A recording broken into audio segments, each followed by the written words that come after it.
3/4 of a mile, turn left onto County Road 87. I know we talked on the phone previously. Yes, ma'am. And you know that my main concern is that my son believes he's a homosexual. Take a slight left turn onto Brewer Road. We found what we were looking for down a county road in Alabama, the Blessed Hope Boys Academy. Where's Brother Gary? Brother Gary. He's in his office. Okay, thank you. A place where a Christian pastor will tell our 2020 undercover investigators that with a Bible and sometimes a belt, he knows how to deal with teenagers who consider themselves gay. So nice to meet you. It's going against the Word of God. It is not biblically right. It is just one of a number of places discovered by ABC News in a year-long investigation, some operating with brutality and others with just therapy, practicing a notion denounced by leading medical groups that gay teens can choose to change their sexuality. For every camp like this, there are 100 more that nobody knows about, that nobody's exposing on TV.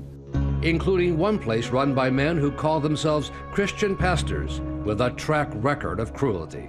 These are not religious people. These are people that are using religion as a weapon against these kids for further abuse.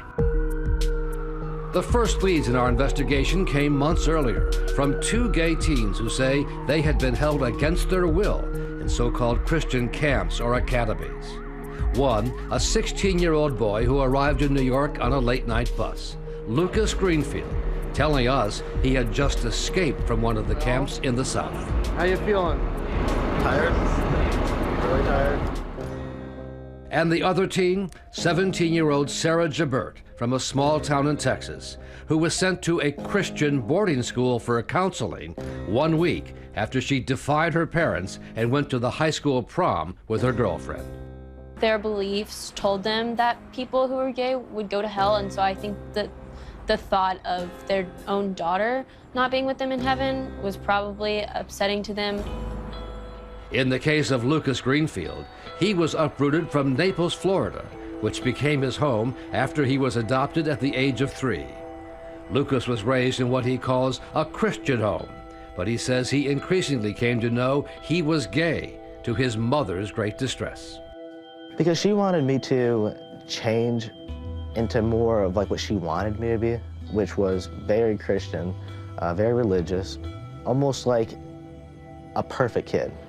Lucas trying to find a place where he could be accepted as gay, and Sarah declaring her affection for a girlfriend in Texas. Both had to face what many gay teens find, a religious parent who cannot deal with their child's sexuality. It's this fear, it's all motivated by fear of somehow disappointing God.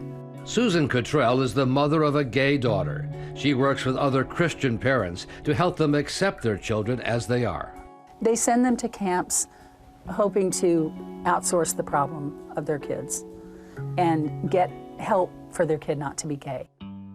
Lucas's mother would not agree to appear in our report, but told us on the phone she was only trying to help her son. She eventually was like, you know what, you're going to a program. The first program where Lucas was sent was located outside Mobile, Alabama, in the town of Pritchard. It called itself the Restoration Youth Academy, surrounded by barbed wire. Since I've been here at this program, I've come closer to God and my family. For the outside world, the academy used testimonials to promote itself as a place for troubled youth of all kinds to turn their lives around with prayer and the Bible. And God also intervened in our life, like really, really dramatically. Now closed, other teens sent here, both gay and straight, say it was a place of torture and abuse carried out by the so-called Christian pastor who ran the boys' facility. He claimed to be a straight homophobe, and he said that he would cast out every homosexual spirit in every single homosexual male and female. Jalen Wheeler, one of the non-gay troubled teens, says he was a witness to how Lucas and other boys who were gay were treated. They would try to preach to him about how homosexuality was a sin and everything, and if that didn't get through to him, then they would resort to alternative methods, as they called it. Isolation, beatings, getting whipped with a belt. I can't stop seeing their faces, hearing the screams, hearing the crying. That's why I don't sleep at night. Lucas was only 13 years old when he says his mother left him here in the hands of the pastor, whose brutality would emerge once she left. He asked her, he's like, "Mrs. Hughes, do you mind if we spank your kid?" And you know what she said? Beat his ass. And did that happen? Oh yeah, it happened. Even worse, Lucas says, were these so-called isolation rooms, where he and others were left for long stretches of time. I only got let out about once a day to go to the bathroom, and sometimes they wouldn't feed you the 3 meals they were supposed to. So this is worse than any prison in this country. Oh, yeah. Prisons have laws and things they have to follow. This place, it was unlicensed. Nobody really knew it existed. But it turns out someone did know it existed. This Pritchard police captain, Charles Kennedy, who drove out here after a call from the concerned parents of another boy and discovered what he would call pure evil. And I thought, my God, he is here. Lucifer is here doing business in our city with these children.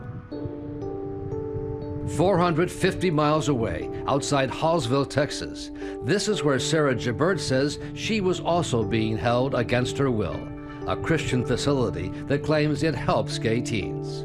Like Lucas, Sarah felt powerless to resist what her parents had arranged.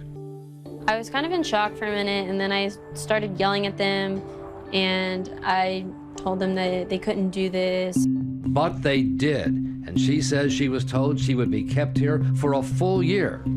Unaware that someone was about to come to her rescue, her own personal superhero, her cousin and TV star Jeremy Jordan, outraged that Sarah and other gay teens are sent away like this. You're telling them we don't accept who you are, and we want to cleanse the world of your kind.